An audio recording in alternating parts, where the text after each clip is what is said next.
So this is number 5.4 from the review.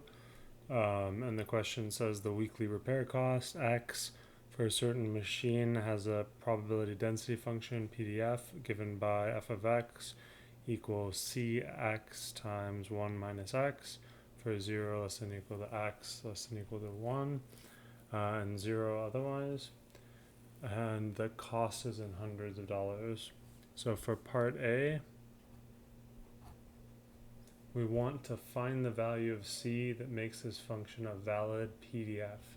So we want to find c such that f of x is a valid probability density function. So let's do that. So what are we going to use? We need to use the fact that when you integrate from negative infinity to infinity, any density function f of x, this is going to equal 1. So we're utilizing this fact. So in our particular case, our x values, our f of x is given by this equation when x is between 0 and 1, otherwise it's 0. So this breaks down to us integrating from 0 to 1, cx times 1 minus x dx.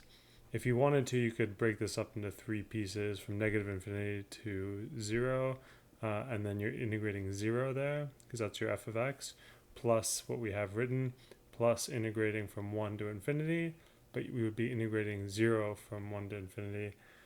So in those other 2 cases, that integral is going to be 0. So now let's do this integration.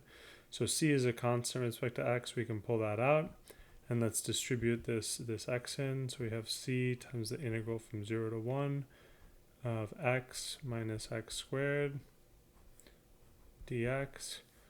So now we want to integrate this. We have c.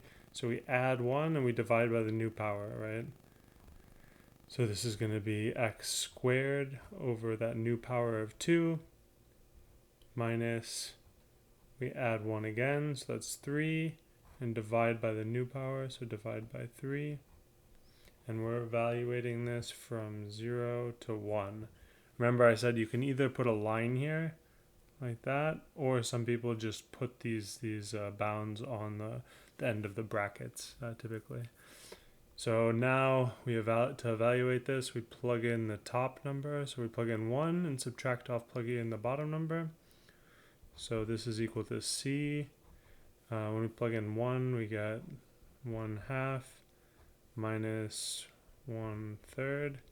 And then we're subtracting, we plug in 0, we get 0. So now, what do we have? This is equal to c times 1/2 minus 1/3. So let's get common denominators. This is 3 over 6 minus 2 over 6. So this is 1 over 6. So c over 6. So then what is our value of c? Our value of c, remember this whole thing equals 1. So we have that 1 equals c over 6. And then that means that c is going to be equal to 6.